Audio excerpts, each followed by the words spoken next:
Hello everyone, मैं मिथुन सिंह स्वागत करता हूं आप सभी का। आशा करता हूं आप सभी बहुत अच्छे होंगे।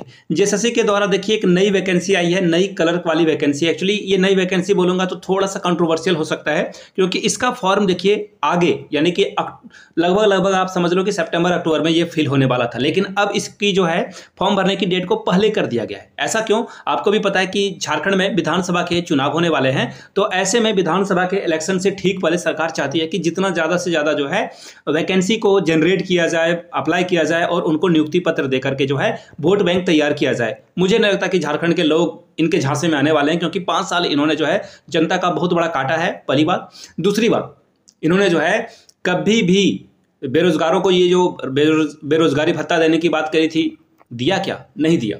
तो खैर जो भी हो, पॉलिटिकल बातें अलग है, लेकिन वैकेंसी आई है और इसी सरकार में हेमंत सोरेन के द्वारा ही लाई गई है, तो वो वैकेंसी के बारे में बात करेंगे। आखिरी जो डेट है इसकी वो 16 अगस्त 2024 तक है। फोटो वगैरह आप यहाँ तक अपलोड कर सकते हो। तो ये कलर वाली वैकेंसी है, इसके बारे में बात करेंगे। टोटल जो है 863 पोस्ट है, 863 पोस्ट आपको यहाँ पे देखने को मिलेगा। तो चलिए एक एक करके सारी चीजों को हम लोग बताएंगे, लेकिन उससे पहले मैं 3 सवाल आप लोगों से पूछूंगा, उसके बाद अलग से जो है इसके बारे में बात करेंगे। पहली बात कि आपको बताना है कि झारखंड में टोटल कितने विधानसभा की सीटों की संख्या है। दूसरी बात कि गवर्नर के द्वारा यहाँ पे कितने ये जो विधायक हैं उसको मनोनीत किया जाता है। तीसरा सवाल, झारखंड में टोटल लोकसभा के सीटों की संख्या कितनी है। नीचे 3 सवालों के जवाब आप लोग कमेंट करके बताना, ठीक है। चलिए अब मैं आपको पीडीएफ दिखाता हूं। सबसे पहले देखो, ये पीडीएफ आपको दिखेगा यहाँ पे, ये इसने काफी हंगामा मचा रखा है। ये देखो यहाँ पे आप देख पाओगे, ये जो दिनांक है यहाँ से आप देख लीजिए। एक्चुअली ये 5-7 दिख रहा है, लेकिन ये कल रिलीज हुआ है ऑफिशियल वेबसाइट पे।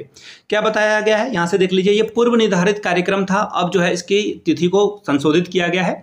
पहले ये 20-10 से जो है 19 से 11 तक फॉर्म भरने वाला था, लेकिन अब इसे जो है घटा कर क्या कर दिया गया कि 11 जुलाई से इस फॉर्म को आप भर सकोगे।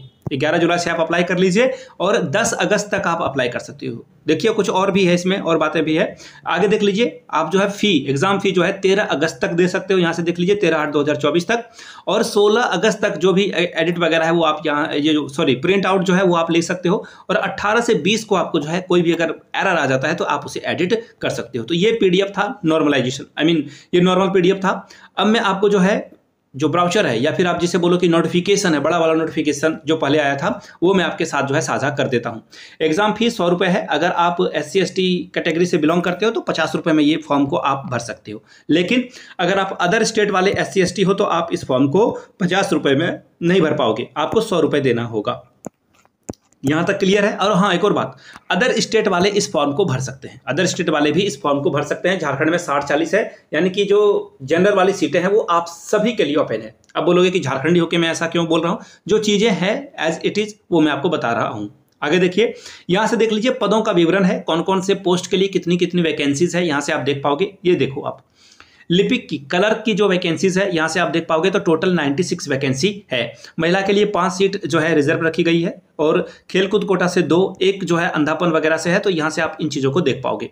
आगे देखिए, निम्न वर्गीय जो लिपिक है, साथ में जिसमें कार्यालय सहायक और कंप्यूटर ऑपरेटर की रिक्रूटमेंट आएगी, 256 वैकेंसी है इसकी। आगे देखिए, इसी तरह से स्टेनोग्राफर वगैरह की जो वैकेंसी है वो भी यहाँ पे निकाली गई है, टोटल 2। ऑलराइट, श्रम और नियोजन विभाग से जो है 77 वैकेंसी आई है। 43 जो है खान और भूतल विभाग से आई है। इसी तरह से आगे देखिए 22 वैकेंसी जो है खान एंड भूतल विभाग से भी आई है, निम्न वर्गीय लिपिक की। और उच्च तकनीक शिक्षा के अधीन जो है टोटल वैकेंसी आपको देखने को मिलेगा 38। 64 आपको जो है श्रम नियोजन कौशल, देखो ये मैं सिर्फ आपको पोस्ट ही बता देता हूं, टाइम आपका वेस्ट क्यों करूं मैं। 45 वैकेंसी आपको यहां से भी देखने को मिल जाएगी। तो ओवरऑल जो टोटल वैकेंसी है वो 863 वैकेंसी आपको यहां से देखने को मिल जाएगी। और अदर कैटेगरी में जो वैकेंसीज है वो अलग से यहाँ पे बताया गया है। ये जनरल वाली वैकेंसीज वगैरह जो है यहाँ से आपको दिख जाएगी। आगे देखिए, यहाँ से आप देख लीजिए स्टेनोग्राफर को जो है वो 81,100 रुपये तक आपको मिलेगा, ठीक है। अब जो निम्न वर्गीय क्लर्क हैं, लोअर डिवीजन क्लर्क है, तो उनको जो है 63,200 रुपये मैक्सिमम और 20,000 सैलरी इनकी स्टार्ट होगी। क्लियर है यहाँ तक? आगे देखिए, टाइपिंग वगैरह क्या करना है वो मैं आपको अलग से एक वीडियो बनाऊंगा। देखो, अगर किन्हीं को सिलेबस की वीडियो चाहिए होगी, एक और वैकेंसी आई है उसकी भी सिलेबस की वीडियो मैंने प्रॉमिस करी, अभी तक नहीं बनाया है, बिकॉज थोड़ी सी जो है फैमिली इमरजेंसी है, सॉरी फॉर दैट। तो आप लोग नीचे कमेंट करके सिलेबस लिखोगे तो इसमें जो एग्जाम में पूछे जाएंगे सिलेबस, उसको मैं डिटेल से टॉपिक वाइज हर एक टॉपिक को आपको जो है डिस्कस करा दूंगा यूट्यूब पे, ताकि आप चीज़ों को अच्छे से पढ़ पाओ। आगे देख लीजिए, जिनको अप्लाई करना है कहाँ से अप्लाई करोगे, JSSC.nic.in पे जाएंगे और आप जो है आवेदन कर पाएंगे। अब आगे देख लीजिए, उम्र सीमा की अगर मैं बात करूं तो अगर आप जनरल कैटेगरी से आते हो तो 35 साल तक अगर आपकी उम्र है अप्लाई कर लीजिए। अगर आप अत्यंत पिछड़ा वर्ग अनुसूची 1 और 2 से आते हो तो 37 साल यानी कि 3 साल का जो है एज रिलैक्सेशन आपको यहाँ पे मिलता है। महिला वर्ग की बात करें तो 38 साल आपको यहाँ पे देखने को मिलेगा। अनुसूचित जाति जनजाति के लिए जो है 40 ईयर्स आपको देखने को मिल जाता है। अब यहाँ से देख लीजिए, जो फिजिकली चैलेंज पीपल हैं उनको 10 साल का एज रिलैक्सेशन मिलेगा, ठीक है। तो इन चीज़ों को ध्यान में आपको रखना है। पात्रता, परीक्षा में बैठने से पहले जो है ये चीज़ों को देख लीजिए, अदरवाइज आप जो है बाद में डॉक्यूमेंट वेरिफिकेशन होगा तो आप वहाँ पे डिस्क्वालीफाई हो जाओगे। ये बात आपको याद रख लेना है, ठीक है। इन्होंने ये बात बताया है। अगर आरक्षण का दावा कर रहे हो, रिजर्वेशन का दावा कर रहे हो, जैसे कि EWS हो गया, OBC हो गया, SC ST से अगर आप बिलोंग करते हो किसी भी कैटेगरी से, EWS OBC SC ST से, तो आपके पास झारखंड का जो है प्रमाण पत्र डोमिसाइल होना जरूरी है, अदरवाइज आप जो है यहाँ पे आरक्षण नहीं ले पाओगे। आगे देख लीजिए, जाति प्रमाण पत्र के लिए भी वही सेम चीजें हैं। और हाँ, एक और बात, ऑनलाइन वाला एप्लीकेशन जो डोमिसाइल वगैरह है या जाति प्रमाण पत्र है वो ऑनलाइन वाला ही चलेगा, ऑफलाइन वाला नहीं चलेगा। इन चीजों को ध्यान में रख लीजिए आप, अदरवाइज दिक्कत आपको आएगी, डेफिनेटली आएगी, ठीक है। अब यहां से देख लीजिए, इसका जो शॉर्ट फॉर्म है, ये देखो, ये आपको बार बार दिखेगा, ये जो है शॉर्ट फॉर्म है इसका, ठीक है। ये इसका शॉर्ट फॉर्म है, इसी के नाम से ये वैकेंसी है।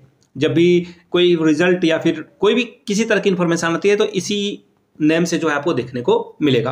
अब आगे देख लीजिए, जो परीक्षा का स्वरूप होगा, एग्जाम जो पैटर्न होगा वो यहाँ से देख लीजिए, एक ही एग्जाम लिया जाएगा और वो फाइनल एग्जाम होगा।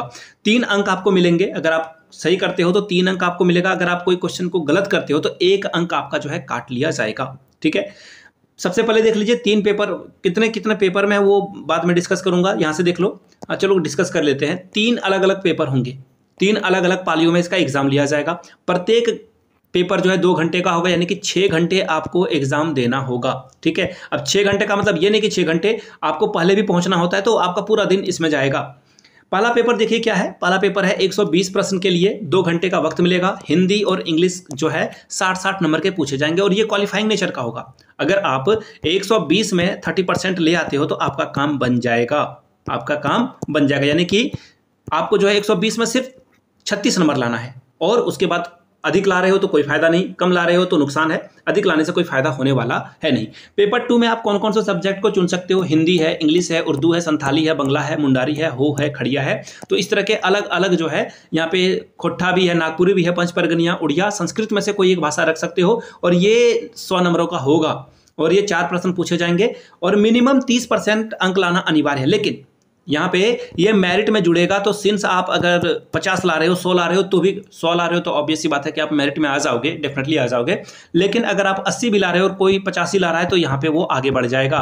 सिर्फ 30 लाने से काम नहीं चलने वाला है आपका, क्लियर है। आगे देखिए, पेपर 3 की बात करता हूँ, 120 यहाँ भी पूछे जाएंगे। सामान्य अध्ययन से 30 प्रश्न, झारखंड जीके से 40 प्रश्न, कंप्यूटर और जो हिंदी टाइपिंग वगैरह है उससे 50 प्रश्न पूछे जाएंगे। और यहाँ भी 30% अगर आप नहीं लाते हो तो आप डिस्क्वालीफाई हो जाओगे। पैटर्न की बात करें तो पहला पेपर जो है इसको अलग से डिस्कस करेंगे, इसमें जो है टाइम वेस्ट नहीं करना है। मैं आपको बता दूं, इसमें टाइम वेस्ट बिल्कुल नहीं करेंगे, ये इनका सिलेबस है।